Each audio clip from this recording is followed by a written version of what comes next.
de adiestramiento, como tantas veces se insistió desde la Armada, sino también de espiar a barcos y aviones británicos.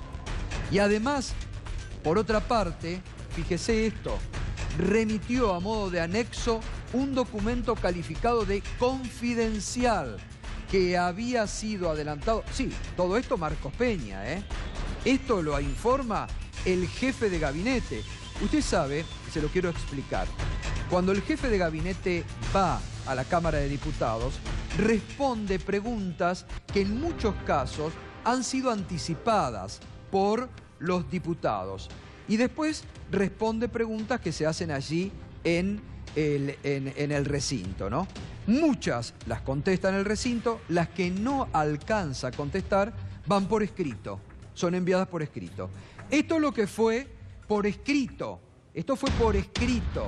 Entonces, por otra parte, el jefe de gabinete, dice el cronista comercial, remitió a modo de anexo un documento calificado de confidencial que había sido adelantado por Infobae en febrero.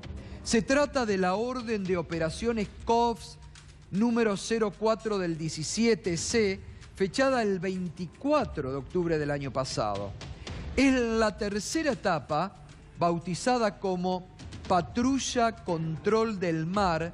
El texto ordena que es de interés de este comando obtener la identificación mediante imágenes fotográficas o video de los buques de interés en dicha área, denominada Juliana, y registrar su actividad. En el listado de los objetivos se enumeran barcos frigoríficos, petroleros, pesqueros, pero también, y atención, y aquí está la admisión del gobierno que tanto negó, pero también aeronaves RAF 130 de la Real Fuerza Aérea Británica y aeronaves de Gobernación Malvinas. Esto es lo que venían indicando familiares de los tripulantes. Incluso en algún momento se dijo que ellos habían estado en misiones anteriores espiando y que habían sido perseguidos por un submarino nuclear británico.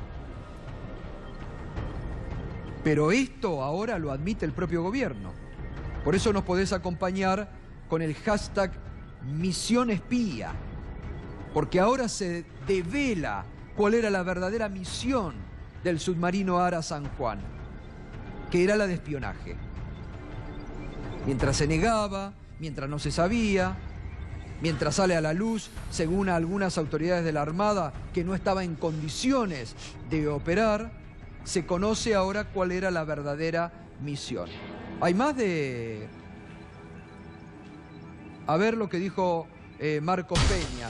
El objetivo táctico prioritario era la localización, identificación, registro fotográfico, fílmico de buques frigoríficos, logísticos, petroleros de investigación de otras banderas que se encontraran realizando algo con un buque pesquero. Como objetivos materiales secundarios de esta actividad se establecieron buques y aeronaves que operan desde las Islas Malvinas. Esto es parte del informe del jefe de gabinete ayer a los diputados nacionales. Pero hoy, un colega de este canal, Néstor Dip, nuestro colega Néstor Dip, de C5N, tuvo la oportunidad de entrevistar al ministro Oscar Aguad. Primero, sobre el tema del submarino, sobre lo que no se conoce aún del submarino. Esto decía Oscar Aguad.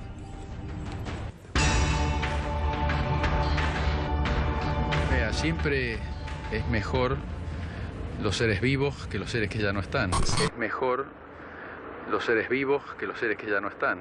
Pero son 44 héroes de la patria. Imagínense que el mar puede ser para ellos la tumba definitiva. El mar puede ser para ellos la tumba definitiva. El problema es que es muy compleja averiguar esta causa porque todo está hecho para que no lo sepamos. Todo está hecho para que no lo sepamos. Es tan impresionante la seguridad que tiene el submarino para no ser detectado, que eso nos impide, y le impide. Cada vez que ha habido una tragedia con un submarino, han pasado estas cosas, han tardado años y años en encontrarlo. Pero bueno, es así, ¿qué vamos a hacer? El jefe de gabinete menciona, usted corríjame si no es exacto lo que yo digo, pero menciona dentro de las tareas del ARA San Juan algo que muchos, desde muchos lugares se escribió como, digamos, como espionaje, que hacía espionaje. ¿Esa era una de las tareas que tenía el ARA San Juan? No, eso es una fantasía. El ARA San Juan tenía como misión detectar naves que estuvieran infringiendo las leyes y depredando el territorio nacional en aguas nacionales. Nadie puede hacer espionaje en su propio territorio. No me gusta hablar de cosas imposibles, me gustaría que los 44 tripulantes estuvieran vivos, cosa que es imposible. Y ojalá pudiéramos saber cuál ha sido el problema que mandó al fondo de mar a esta nave para no cometer, si se han cometido errores, y vuelvo a decir, para aprovechar la experiencia frente a la desgracia. Para aprovechar la experiencia frente a la desgracia. La verdad que es una vergüenza toda la declaración del ministro Aguad. Es una vergüenza la declaración del ministro Aguad. Yo creo que no sabe de qué está... Yo creo que no sabía ni de lo que estaba hablando el ministro de Defensa, Oscar Aguad. La insensibilidad, decir que estaba hecho para que nunca se sepa, eso lo tiene que definir la justicia. La jueza de Caleta Olivia, que esperamos que encuentre la verdad, porque se están cruzando información, los jefes de la Armada se están acusando entre ellos, se están cuidando, les importa muy poco los 44, les ha importado muy poco, se están cuidando entre ellos, que no se les desate como se les están desatando los cabos sueltos y que está aflorando en la interna cruzada que tienen la verdad. Y además está desautorizando al jefe de gabinete. Está desautorizando el ministro de Defensa al jefe de gabinete. Recién veíamos lo que el jefe de gabinete remitió ayer, lo que hoy muy bien destaca el cronista comercial, que era una misión de espionaje. Y Oscar Aguad dice que son una fantasía. A ver, vamos de nuevo a la pregunta. El jefe de gabinete menciona dentro de las tareas del ARA San Juan algo que muchos, desde muchos lugares se escribió como, digamos, como espionaje, que hacía espionaje. ¿Esa era una de las tareas que tenía el ARA San Juan? No, eso es una fantasía. El ARA San Juan tenía como misión detectar naves que estuvieran infringiendo las leyes y depredando el territorio nacional en aguas nacionales. Es decir, nadie puede hacer espionaje en su propio territorio. Bueno, a ver, evidentemente ha estallado una contradicción muy fuerte entre lo que informa el jefe de gabinete y el ministro Oscar Aguad. Pero reitero, yo creo que Aguad no sabía de lo que estaba hablando. Es escandalosa escuchar estas declaraciones del ministro de Defensa, Oscar Aguad, que hay que reiterar y hay que decir que todo este tiempo, desde el 15 de noviembre a la fecha, ha estado totalmente alejado del tema. Que se enteró, hay que recordar, que le había desaparecido un submarino por Infobae. ¿Eso le puede ocurrir al responsable de la Armada, el Ejército, de la Fuerza Aérea? Yo quiero escuchar de nuevo todas las declaraciones, por favor. A ver, vamos a escucharlas juntos, a ver si sacamos algo, alguna conclusión. Me parece que es desafortunada toda la declaración. Escuchemos desde el principio todo el reportaje, por favor. Vea, siempre es mejor los seres vivos que los seres que ya no están. Es mejor los seres vivos que los seres que ya no están. Pero son 44 héroes de la patria. Imagínense que el mar puede ser para ellos la tumba definitiva. El mar puede ser para ellos la tumba definitiva. El problema es que es muy compleja averiguar esta causa, porque todo está hecho para que no lo sepamos. Todo está hecho para que no lo sepamos.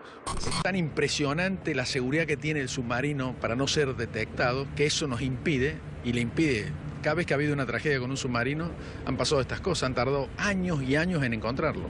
Pero bueno, es así, ¿qué vamos a hacer? El jefe de gabinete menciona, usted corríjame si no es exacto lo que yo digo, pero menciona dentro de las tareas del ARA San Juan algo que muchos, desde muchos lugares se escribió como, digamos, como espionaje, que hacía espionaje. ¿Esa era una de las tareas que tenía el Ara San Juan?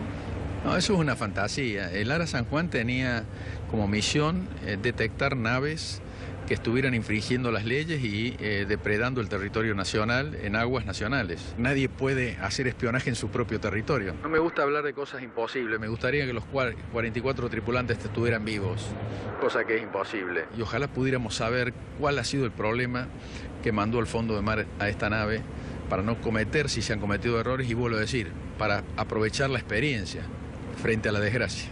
Para aprovechar la experiencia frente a la desgracia. La verdad, un escándalo. Ignora el ministro de Defensa, no sabe de qué habla, no sabe de lo que está hablando. Es una vergüenza esta declaración del ministro de Defensa. Que reitero esto, se ha mantenido alejado siempre de los familiares, siempre del problema. Cuando el ministro de Defensa dice, está todo hecho para que nunca se sepa, ¿qué quiere decir? Está todo hecho para que nunca se sepa. Dice que es una fantasía lo que dijo el jefe de gabinete. ¿Está desautorizando al jefe de gabinete? Por favor, vamos de nuevo a lo que ayer informó el jefe de gabinete, que hoy rescata al cronista comercial. Vamos de nuevo.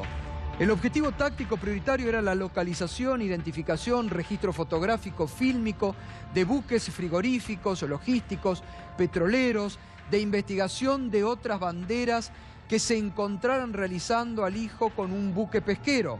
Como objetivos materiales secundarios de esta actividad, se establecieron buques y aeronaves que operan desde las Islas Malvinas. ¿Esto qué? ¿Quiénes operan desde las Islas Malvinas? Los ingleses, que están haciendo, dicho sea de paso, una fortaleza en Malvinas, porque el gobierno también ha dejado de lado el tema del reclamo histórico por nuestra soberanía en Malvinas. Porque el gobierno de Brasil, el gobierno amigo de Temer, está autorizando lo que nunca antes habían autorizado en el marco de la hermandad del Mercosur, que aviones militares de la Real Fuerza Británica con material para Malvinas hagan escala en aeropuertos, en bases militares de Brasil como paso a Malvinas. Entonces, todo es un escándalo. Y esto de Aguad es realmente un escándalo. Mire, vamos a poner en el aire ahora una grabación, por supuesto no vamos a revelar porque es de un suboficial en actividad que participó de algunas maniobras de rescate del submarino Ara San Juan. Escuche con atención lo que dice este suboficial de la Armada, en actividad. Miguel, ¿cómo andás, querido? Te mando un abrazo, loco. Yo todo bien. Recibiendo por ahí info, viste, de esto por el tema del submarino. Y cada vez peor, loco. Así que hay muchas cosas ahí cuando fueron a buscarlo, escuchá, Cuando fue la Argentina a buscarlo, a la zona, avistaron ellos un submarino inglés.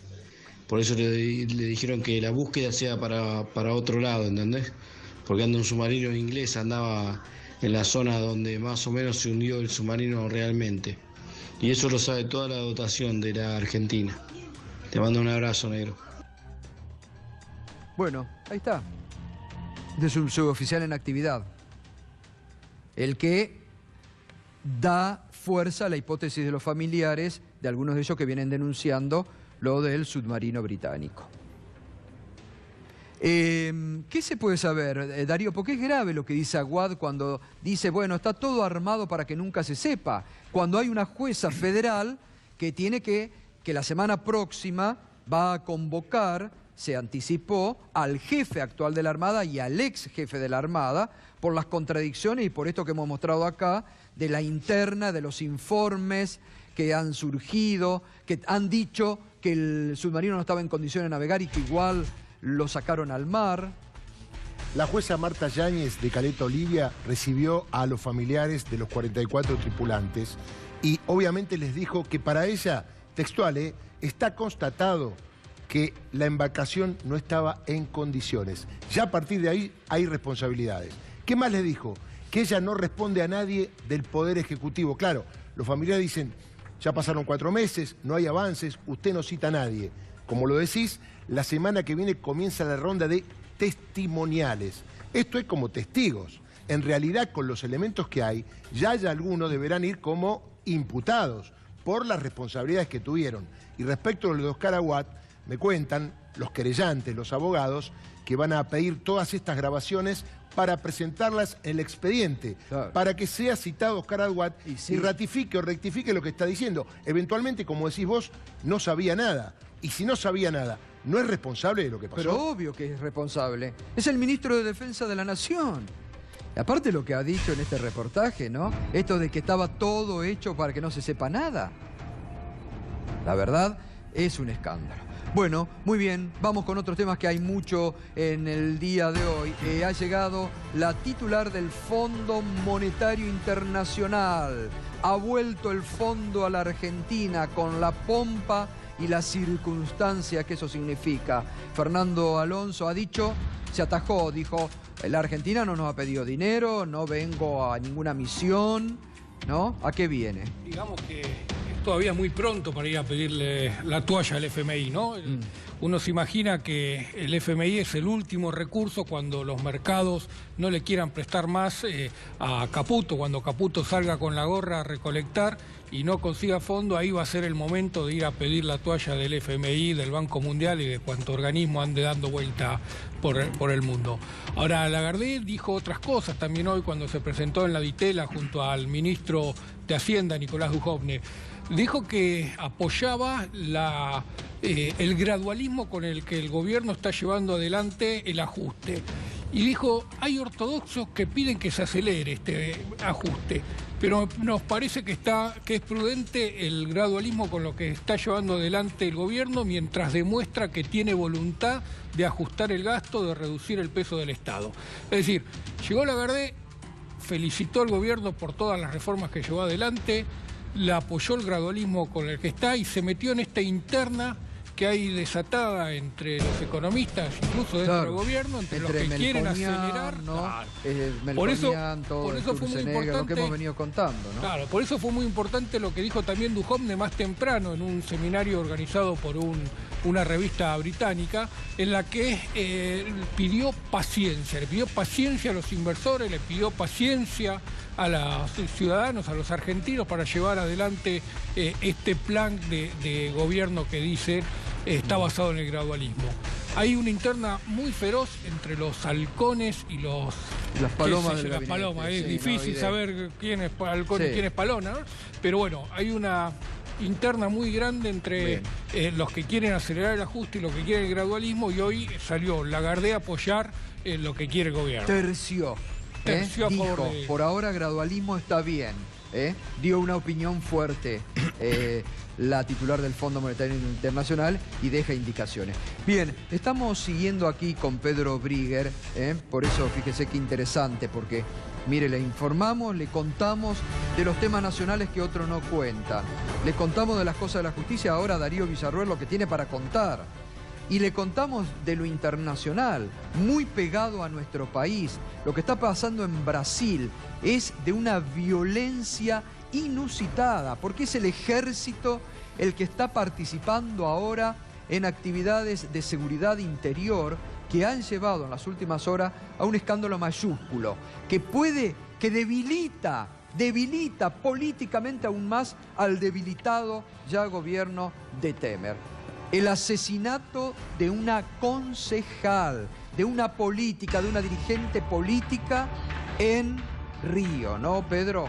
Efectivamente, conmoción, como bien dice el título, Gato, en Brasil, en todo Brasil, no solamente en Río de Janeiro, por el asesinato ayer a la noche de Marielle Franco. Hace menos de un mes le decíamos acá en esta columna que la expresidenta Dilma Rousseff, en realidad presidenta electa destituida, decía, la militarización de Río implica que van a ir por los negros, por los pobres, en las favelas, o sea, en la periferia.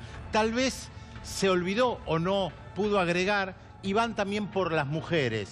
Mataron a una activista social, feminista, negra, que nació en los barrios pobres, en las favelas de Brasil, que militaba políticamente, que trabajaba por los derechos humanos, que se oponía a la militarización decretada, recordemos, decretada por el presidente Michel Temer hace menos de un mes. Recordemos que le decíamos que varios generales están planteando que hay que volver a aquello que se hizo durante la dictadura. Esto es una mayor intervención del ejército y uno incluso se atrevió a citar eventos que pasaron a principios de la década del 70 en regiones de Brasil donde se detenía guerrilleros y se los fusilaba.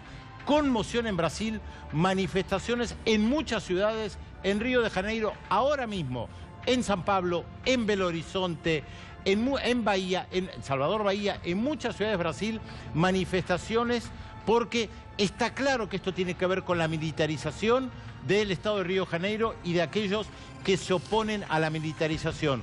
Y un dato que hay que tomar en cuenta, hace 6 años en Bolivia se aprobó una ley contra el acoso y violencia política hacia las mujeres. Se lo incorporó en el Código Penal. Innovadora ley hace 6 años en Bolivia. Bueno, ahora se ve las consecuencias cuando efectivamente no se protege a las activistas sociales y en particular a las mujeres. Pocos días después del 8 de marzo, lo que estamos viendo... que escapa de la cuestión de género, no se protege a nadie, bueno, porque claro, es una violencia tal que hay tanta violencia por parte del ejército que no distinguen nada, no distinguen si es mujer, si es hombre, lo que vos acabas de decir. No, distinguen, está clarísimo. se ensañan más, como decía la expresidenta Dilma Rousseff, con los negros, con los pobres y también con las mujeres. Justamente la acción violenta está sobre las favelas, no sobre barrios acomodados del Río. Sobre los barrios más pobres y los que plantean que salen en contra justamente de la militarización. Veamos lo que escribía Mariel Franco, esta concejala del Partido Socialista de Libertad del PSOL en Río de Janeiro, pocas horas antes de que la mataran. En Twitter fue algo tremendo lo que adelantó, sí, casi profético, ¿no? Decía el martes, otro homicidio más de un joven que puede entrar en la cuenta de la policía. Mateus Melo estaba saliendo de la iglesia. ¿Cuántos más tienen que morir para que esta guerra termine? Se preguntaba el martes y ayer fue asesinada ella.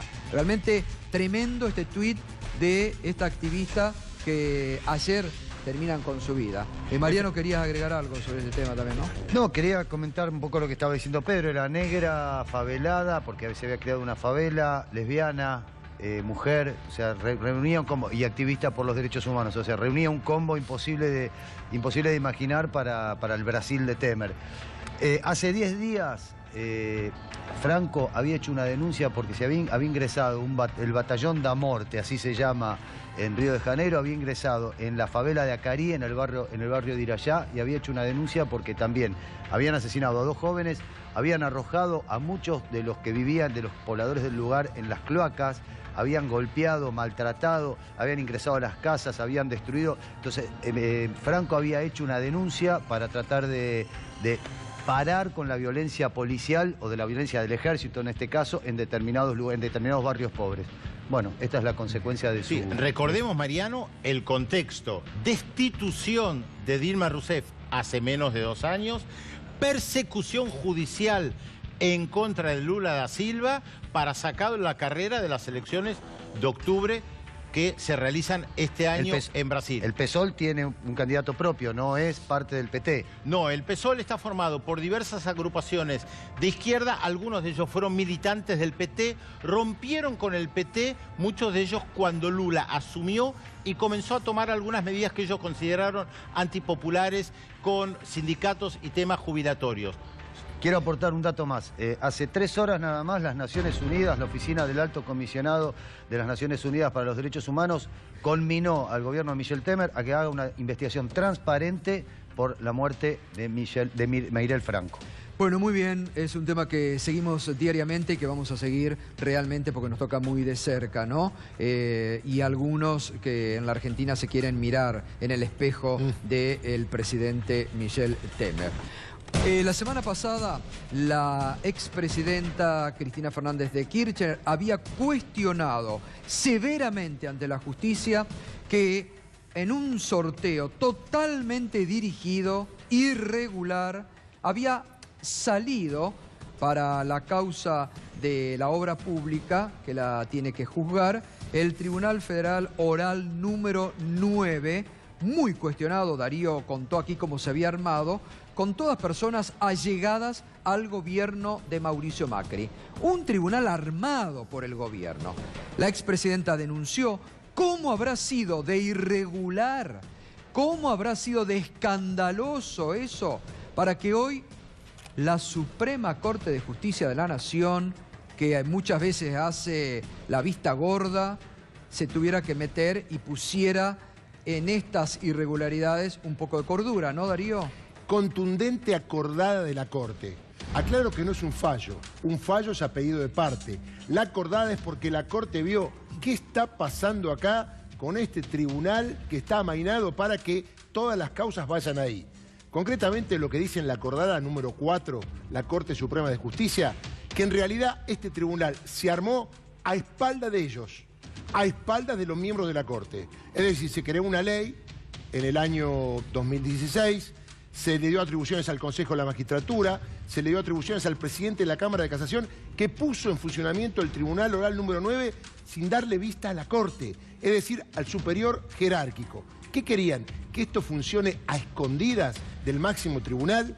Esto hubiese generado nulidades, planteos de las partes, un montón de cuestiones. La Corte que hizo por 3 votos a 2, lo cual es llamativo, debería haber sido unánime.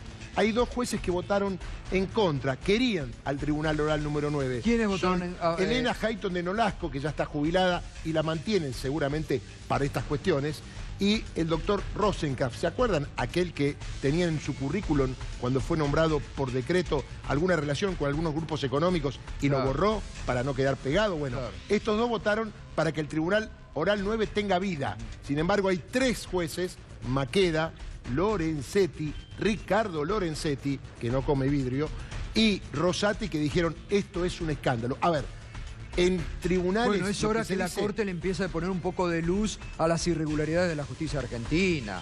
Que esa autocrítica que pidió el otro día Lorenzetti empiecen hacia adentro y que empiecen a rescatar un poco el prestigio perdido de la justicia argentina, que está ya por el suelo. Además, Gato, está en juego la libertad y los bienes de las personas. Claro, bueno, acá eso hay es lo personas peor. que están detenidas. Y hoy hay además un tribunal que no existía que los iba a juzgar. Claro, no, bochornoso de todo punto de vista, un escándalo. Ahora, hoy ocurrió también otro hecho escandaloso, que la mayoría automática del Consejo de la Magistratura ha metido a otro juez por la ventana, ¿no?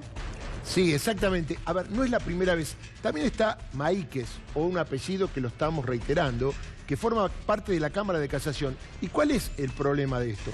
Cuando se nombra un juez, la Constitución Nacional establece cómo hay que nombrarlo. Claro. Y se lo nombra para un cargo. No es que el juez puede jugar de 2, de 5, de 9 y de 11. Eso en el fútbol. En la justicia no. Si vos sos juez federal, sos juez federal. No podés ser juez de instrucción y pasar por decreto a ser juez federal. Tiene que haber acuerdo del Senado y un decreto del Poder Ejecutivo. Todo esto para el Tribunal Oral número 9, la justicia, digo, no la Corte, la otra parte de la justicia no lo hizo. ¿Sabes por qué? Porque han tomado poder el Consejo de la Magistratura, la Cámara de Casación, amañada con los medios de comunicación hegemónicos, hacen lo que quieren. Y la Corte dijo, no, pará, hasta acá, muchachos. Esto es un escándalo internacional. Repito, es la primera vez que la Corte se aparta de toda la estructura judicial de Comodoro Pi. Le dicen, están haciendo muy mal las cosas.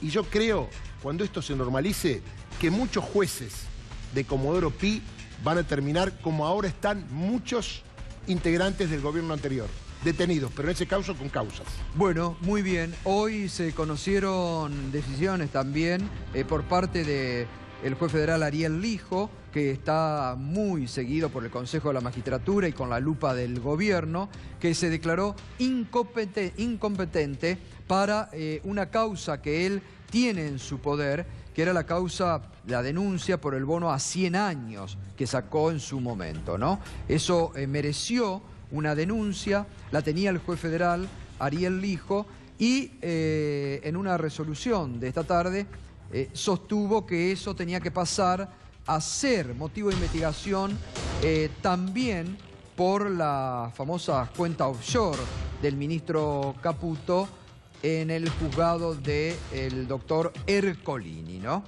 Así que hoy habló María Emilia Soria justamente sobre la causa Caputo y sobre la investigación que tendrá que hacer en algún momento el juez Julián Ercolini. Gato, que va muy rápido en otras causas, claro, ¿viste? Y en esta va un poquito lento. Pero claro, por eso nosotros acá lo que pedimos, que los jueces, la misma celeridad que a veces parece que tienen alguna orientación política, la misma celeridad tengan para causas funcionarios o escandalosas de funcionarios de este gobierno. María Emilia Soria, diputada nacional, lo que opinó hoy sobre esta causa que tiene Ercolini. Son muchos los delitos en realidad. No solo es el hecho de tener una offshore no declarada, que ya de por sí es una falta ética, una falta a la FIP, sino que se vienen sumando negociaciones incompatibles con el ejercicio de la función pública, tráfico de influencias, delito de información privilegiada.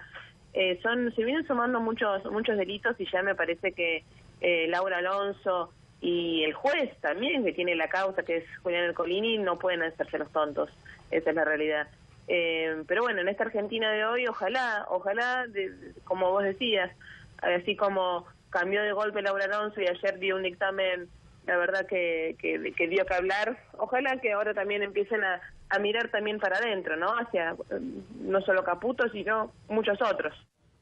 Bueno, allí estaba la diputada nacional, Soria, pidiendo celeridad justamente al juez Caputo, que tiene que investigar al ministro Caputo, que está muy cuestionado y que ha recibido en las últimas horas malas informaciones, ¿no? Y que ahora entonces Caputo va a tener que investigar también lo del bono a 100 años. Crece a nivel internacional la guerra por el espía ruso asesinado, Pedro, ¿no? Bueno, en realidad recordemos que esto comenzó el 4 de marzo cuando un ex espía ruso y su hija se desvanecieron en las afueras de un supermercado. De ahí todo escaló. El gobierno británico acusando a los rusos diciendo nosotros no tenemos nada que ver, no sabemos nada, denos las pruebas. Los británicos dicen a usted no le damos las pruebas porque justamente están involucrados. Bueno, esto no se puede resolver. El presidente de los Estados Unidos, que obviamente sale en respaldo del Reino Unido. Francia, que dice estos son fantasías políticas, no nos metemos, aunque apoyamos al Reino Unido. Ahora mira vos, Gato, esto se da pocos días antes de una elección en Rusia, elección presidencial, con Putin como candidato. ¿Será una manera de incidir en la interna de elección rusa cuando justamente lo que dijeron en Estados Unidos en su momento es que los demócratas decían esto, que Rusia había intervenido en las elecciones en Estados Unidos? Veamos qué dijo el presidente de los Estados Unidos, Donald Trump. Looks like it. I spoke with the Prime Minister and we are in deep discussions, a very sad situation. It certainly looks like the Russians were behind it, something that should never, ever happen. And we're taking it very seriously, as I think are many others. Parece, podría, eso Villarroel nos tienen acostumbrados, ¿no? Al parece, podría, habría, serían, efectivamente. Sí, no pero hay se prueba. suma, Se suma a Estados Unidos a apoyar a Gran Bretaña. Por supuesto. Y bueno, digo, crece realmente una tensión diplomática a nivel mundial. Por supuesto, porque plantear que los funcionarios rusos tienen que abandonar la embajada, los rusos le devuelven con la misma moneda, esto es una escalada diplomática. Ahora, recordemos que Rusia es uno de los principales actores de la política internacional y lo dijimos en más de una oportunidad. En Siria, los rusos ganaron la batalla. No la ganó la política de los Estados Unidos y eso a los norteamericanos no les gusta para nada. Recordemos también que Rusia es uno de los principales países que apoya a Venezuela. Mientras Estados Unidos trata de acorralar al gobierno de Venezuela, Rusia lo apoya. Por lo tanto, no hay que ver solamente esto detrás de un envenenamiento de un espía. Además, hay que tomar otra cosa que hablábamos con Fernando ayer. Londres es una guarida fiscal de blanqueo de dinero Por eso los británicos están diciendo, a ver si les expropiamos las propiedades a los rusos que tienen en Londres, que son muchas. Muy bien. Información exclusiva de Minuto 1 y de Darío Villarruel sobre la causa del policía Chocobar, que fue felicitado por una acción ilegal que él realizó por el gobierno nacional. Darío. Tiene que ver con el embargo en los bienes de Luis Chocobar. Esto es muy importante porque en su momento la Cámara había anulado el embargo. Y la verdad que lo anuló porque el juez no había fundamentado cuáles fueron los motivos. Ahora el juez Enrique Velázquez se tomó el trabajo de fundamentar por qué embargaba los bienes de Chocobar. Y esto lo digo, Gustavo, porque en su momento el tema salió a luz porque Chocobar se quejó en un tuit que le habían embargado los bienes y que no tenía dinero para responder. Aunque no tenga dinero, cuando a alguien le embargan los bienes, esto lo explico desde el punto de vista jurídico, tiene que ver con lo que tiene que responder eventualmente cuando termine la causa y es condenado. El juez Enrique Velázquez fundamentó su resolución en cuanto a los daños ocasionados a la familia de la víctima, Cuco. Mientras tanto, obviamente nadie va a ejecutar los bienes de Chocobar, sino que se va a evaluar en su momento la muerte de una persona y si él fue responsable, recordemos que está procesado por homicidio agravado por exceso en el cumplimiento del deber, una pena de 6 meses a 5 años de prisión. Ahí vemos el monto, 420.000 pesos. Recordemos que antes había sido 400, ahora el juez lo subió. Le dijeron, me anularon. Bueno, ahora voy a fundamentar, punto por punto, y pongo más. Los gastos necesarios para asistencia y posterior funeral de la víctima. Los gastos necesarios para alimentos del cónyuge de la víctima. La pérdida de chance de ayuda futura como consecuencia de la muerte respecto de los hijos. Bueno, esto es muy importante porque también en su momento el propio presidente, después dicen que hay justicia independiente, trató de involucrarse, trató de desautorizar el fallo de la Cámara de Casación Penal. No nos olvidemos, lo hizo públicamente el presidente. Entonces, es importante que haya una justicia en la Argentina que reaccione ante la intromisión política permanente del gobierno y que empiecen a poner las cosas como son, como deben ser. Si cometió una irregularidad, por más que el gobierno, Patricia Bullrich, Macri, los feliciten por un hecho irregular, la justicia está poniendo las cosas en su lugar y nos parece correcto que así sea. Muy bien, Mirta Tundis, buenas noches. ¿Cómo estás, Mirta? Gustavo. Gracias por venir. No, gracias. Hay mucha preocupación entre los jubilados, el PAMI, un tema que vos conocés muy bien, y ahora el tema de los medicamentos. ¿Qué es lo que va a pasar? Porque hay muchas denuncias. Hay mucha incertidumbre. Mira, hoy por la tarde me escribió una señora de Córdoba y me decía, por favor, Mirta, ustedes hagan algo. Estamos abandonados, cada vez son menos. Los jubilados que reciben el medicamento del 100% de descuento tiende a desaparecer. No nos protege, nadie habla del tema. La verdad que venimos conociendo que el gobierno había cortado el diálogo con los laboratorios, claro, la industria farmacéutica, lo cual exigía que retrotraigan el aumento y que bajen un 5%, ¿no? Y el diálogo, insisto, estaba totalmente cortado. Llamativamente, en el día de ayer hubo una reunión. O sea que el diálogo comenzó conjuntamente con la industria farmacéutica y el Estado. Sabemos que han acordado 2 puntos importantes, el tema de retrotraer el 5% al mes de diciembre y que van a pautar los aumentos. No sabemos cómo van a ser los aumentos. Todos recordamos que se decía que iban a poner aumentos de valores de referencia. Sí, precios máximos, Precios máximos, algo que no les convenía a la industria, o sea claro, que no sé cuál va a ser el arreglo. El problema es que hay incertidumbre. No se sabe a ciencia cierta cuáles van a ser los medicamentos que van a cubrir, si los jubilados van a poder acceder a las farmacias de barrio o van a terminar.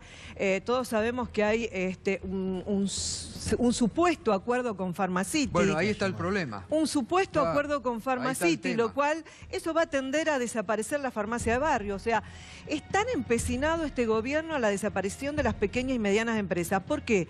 Porque una farmacia es una pequeña empresa que por ahí tiene 1, 2 o 3 empleados.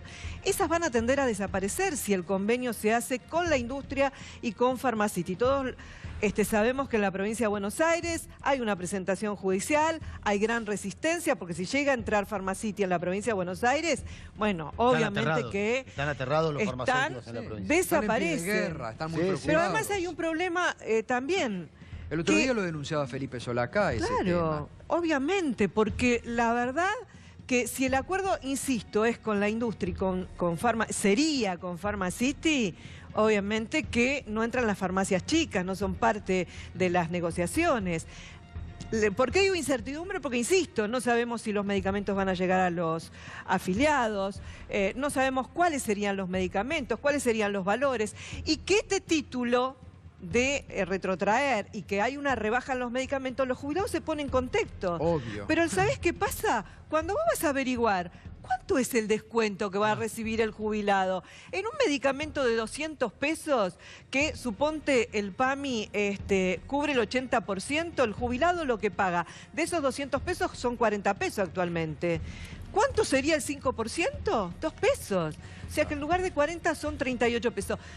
2 pesos acá, 5 pesos allá, 6 pesos allá, claro, 10 pesos que puedan ahorrar quizás en medicamento o 15 pesos, un jubilado igual dice, bueno, compro algo, pero no es el gran impacto en el bolsillo del jubilado. Quizás el gran impacto es en lo acumulado del PAMI. Que además le han sacado ya ¿cuántos remedios que antes en un 100% tenían No, la gratis? gran mayoría los va perdiendo. Hay mucha gente que ni siquiera va a hacer el reclamo porque es tanto.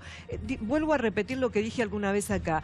Es sentarlos en el banquillo de los acusados y demostrar que son indigentes. Los jubilados tienen ética, ¿entendés?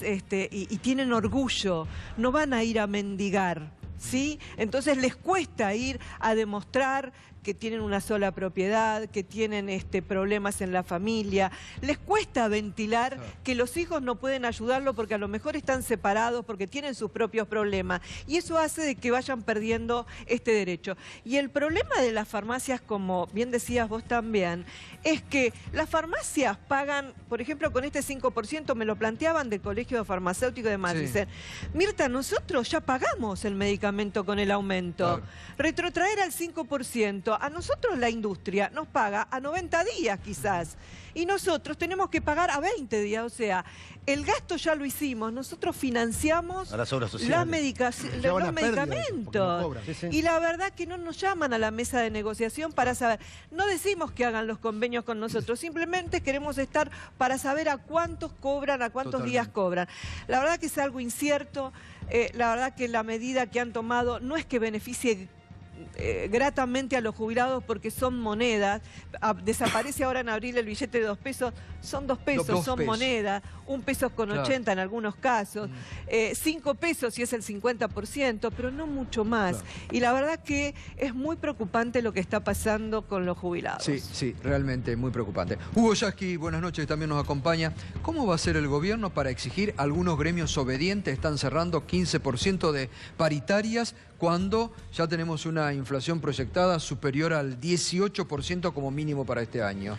Sí, yo creo que el último dato, ayer mientras el ministro Peña informaba que la inflación caía y decía que los opositores éramos mentirosos, antes de terminar la sesión el INDEC daba el 2,5% y hoy todas las consultoras hablan de 22, 23%, incluso las consultoras cercanas al gobierno. Entonces, pretender imponer el 15%... ¿Y pero lo están imponiendo, Hugo?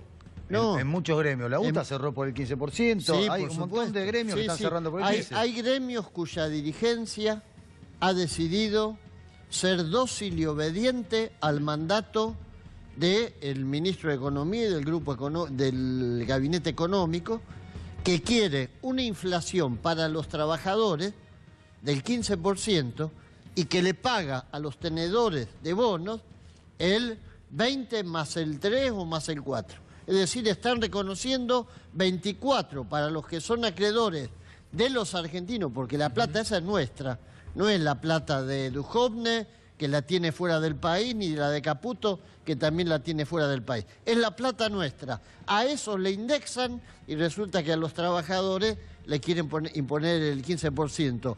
Los que agachan la cabeza a cambio de zanahoria tienen que explicarle a sus trabajadores cómo van a hacer para llegar a fin de mes, y ellos son responsables de dar esa respuesta.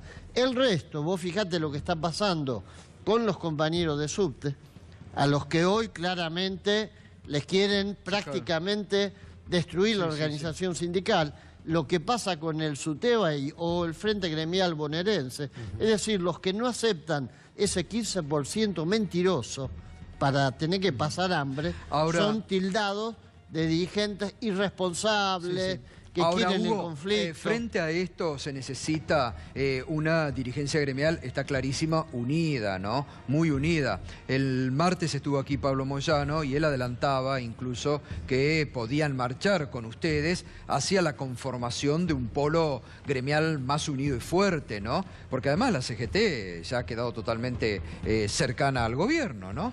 Yo creo que hay un vacío político enorme en el movimiento sindical y para la clase trabajadora. Hay trabajadores de todos los gremios donde están estos dirigentes que hablan de una CGT dialoguista, cuando ya el momento del diálogo pasó, porque el gobierno mismo no quiere diálogo. El gobierno quiere imponer y que los dirigentes sindicales sean conejitos mansos en una jaulita. Ahora, ¿no llegó el momento de acción para ustedes? Para nosotros llegó, y el 21 de febrero lo demostramos. El 21 de febrero la respuesta fue masiva. Y nosotros estamos trabajando para generar ese polo de combate, un polo combativo del movimiento sindical y del movimiento social. Una unidad fuerte que sea capaz de ponerle el límite, el único límite que este gobierno reconoce, que es el pueblo en la calle. Así fue con el 2x1. Ayer se enojó Peña cuando le dijeron que ellos quisieron indultar a los genocidas, fue así. No lo pudieron hacer porque el pueblo salió a la calle. Cuando quisieron avanzar con la reforma jubilatoria y tenían la reforma laboral para meterla al toque, no lo pudieron hacer porque el pueblo salió en la calle. Y eso es lo que tenemos que construir. Está bien. Mirta, además de este tema del PAM y de los remedios, que es muy preocupante y gravísimo, bueno, está esta inflación y lo que van a cobrar ahora en marzo, que ya también pierden los jubilados, ¿no? Sí, obviamente, ya perdieron de arranque. Ayer, precisamente, en la sesión, yo había hecho una pregunta muy puntual. ¿Cuánto le hubiera correspondido a los jubilados en el mes de marzo? ¿Y te la respondieron? Le dije... No, de hecho que le dije que quienes le respondían, se enojó un poco, quienes le respondían cualquier cosa, porque me hablaba de la PUAN, del subsidio, de esto, de aquello, pero no quisieron reconocer. Uno le preguntaba cuánto, un 10, un 11, sabemos que internamente hay un comunicado... Esa te la debo, te dijo. Claro. Como tantas. No, pero enojadísimo. Lo único que me supo decir, nosotros con esto le vamos a ganar la inflación. Lo cierto es que, ¿qué inflación le van a ganar? Si los jubilados, al igual que el resto de los ciudadanos, han pagado aumentos en estos días de servicios que son aberrantes. La luz, el gas, el agua, transporte, los alimentos que no paran de aumentar. Y no digamos que se compren ropa, porque es imposible que se compren ropa. Lo cierto es que este mes reciben el 5,71%, en el mes de junio el 5,66%, y le hubiese correspondido un 14,5%. O sea, si ellos hubiesen aplicado la ley anterior en el mes de marzo y la de inflación a partir de junio, podemos decir que los jubilados no iban a perder, pero de esta manera, obviamente, si yo te digo que con eso ahorro 100.000 millones de pesos, que lo destino para pagarle a las provincias que se los debo, evidentemente que a alguien le sacás la plata. ¿A quién se la sacaron? A los jubilados. Y por eso las paritarias son a la baja, porque ahora son parte del ajuste para los jubilados. Totalmente. Y hoy salió el resultado fiscal y muestra el crecimiento del gasto de 19% y de los ingresos del 23%. Y eso es el efecto del recorte a los jubilados. El gasto crece menos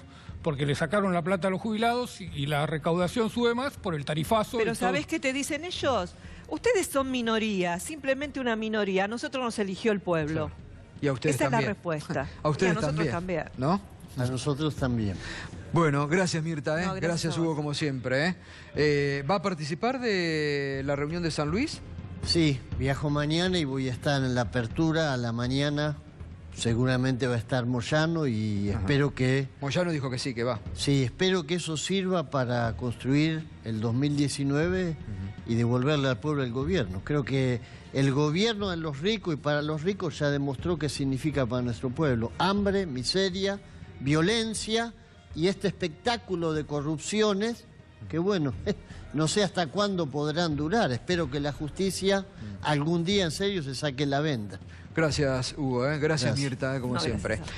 Pausa y en instantes continúa Minuto 1. Tenemos muchos temas todavía. El escándalo del ministro de Agroindustria, Luis Echeverre. Hoy, ayer se lo adelantamos aquí. Laura Alonso, ¿cómo habrá sido de escandaloso la conducta antiética para que Laura Alonso lo cuestionara duramente por el bono de 500.000 pesos? Hoy, su hermana, Dolores Echeverre, amplía las denuncias en contra del ministro. Ya volvemos. Continuamos esta noche en Minuto 1, la realidad, lo que otros no te cuentan, lo que otros no te dicen. Acá te enterás de todo, ¿no? En momentos en que cada vez tenés que estar más informado, porque están ocurriendo muchas cosas en la República Argentina y particularmente hoy, Hoy un día, recién lo hablábamos con Darío Villarruel, realmente hay momentos de la Argentina que así como uno se amarga, se escandaliza por las irregularidades, sobre todo en el ámbito de la justicia, hay otros momentos como el de hoy, donde pareciera que hay algún estamento que reacciona, como lo hizo hoy la Suprema Corte de Justicia de la Nación, ante un tribunal oral federal número 9, que era un escándalo en su constitución, y que reaccionó la Corte y dijo, muchachos, paren la mano. Es bueno que esto ocurra y es bueno que se empiece a enmendar errores, acciones políticas que han hecho muchos jueces y que están, porque esto es lo que se tienen que dar cuenta, de la forma en que se ha desprestigiado y han desprestigiado a la justicia de este país. Esto es lo que se tienen que dar cuenta los jueces que están actuando con mandato político en el día de hoy, en estos últimos años, ¿no? Pero por suerte, pareciera que en algunos casos es tan escandaloso que tienen que poner a salir claridad y a marcar la cancha, reitero, como lo hizo hoy la Suprema Corte, tres jueces al menos de la Suprema Corte de Justicia de la Nación. Estos son otros títulos que también nos han escandalizado. Las declaraciones vergonzosas del ministro Oscar Aguad. Dijo, nunca se va a saber lo que pasó con el submarino Ara San Juan. Y otras cuestiones que enseguida vamos a comentar. Caputo en el paraíso. Cada vez se complica más ante la justicia el ministro de Finanzas, Luis Caputo. Y además, mi hermano tiene 23 causas y está libre. Lo dijo Dolores Echeverre sobre su hermano, el ministro de Agroindustria, Luis Echeverre. Bueno, vamos a otro tema que está preocupando mucho al gobierno en las últimas semanas.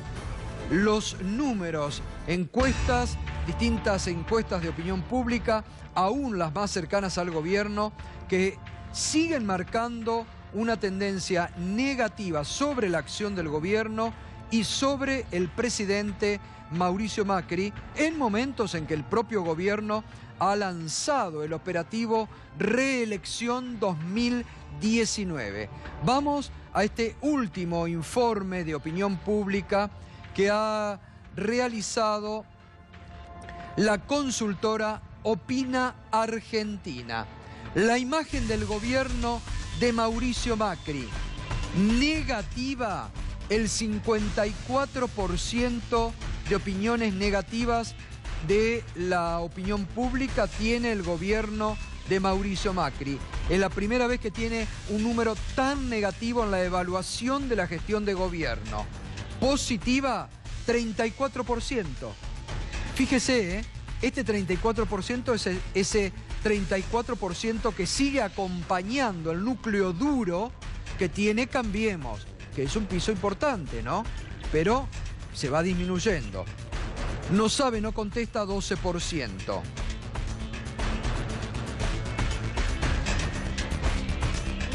Evaluación de la gestión. Bueno, aquí lo tenemos ya, lo que antes veíamos por más muy buena, muy mala o mala, ¿no? Vamos a los ítems que también se dicen y se le pregunta. Evaluación de la política económica. Fíjese este dato. Evaluación de la política económica del gobierno de Mauricio Macri. Según esta Opina Argentina, que está teniendo esta encuestadora mucho poder de llegada entre políticos y hombres de negocios. La evaluación de la política económica del gobierno de Macri por parte de la población es de un 63% negativa. 63% negativa la evaluación de la política económica del gobierno de Mauricio Macri. También debemos decir que lo han hecho hasta análisis de universidades privadas, las expectativas económicas de los ciudadanos para el ámbito general y para su vida familiar son negativas para este año. Positiva 24%, se reduce, no sabe, no contesta el 14%. Altísima la evaluación de la gestión económica en cuanto a la imagen negativa de esa evaluación. Sí, bueno, esto ya lo vimos, Nico. Vamos a los otros ítems. Evaluación de la política de seguridad. Atención, política de seguridad. El 55% de las opiniones son negativas. 32% positiva, 14% no sabe, no contesta.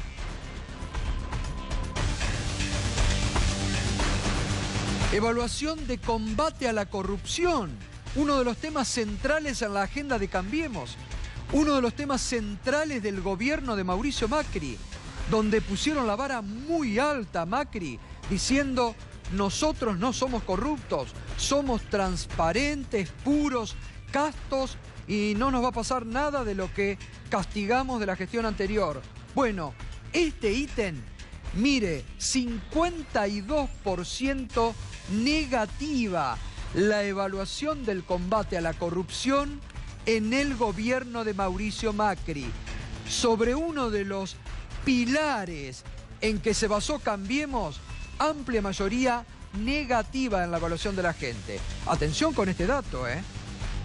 Esto es al corazón de la construcción de Cambiemos, del caballito de batalla, ¿no?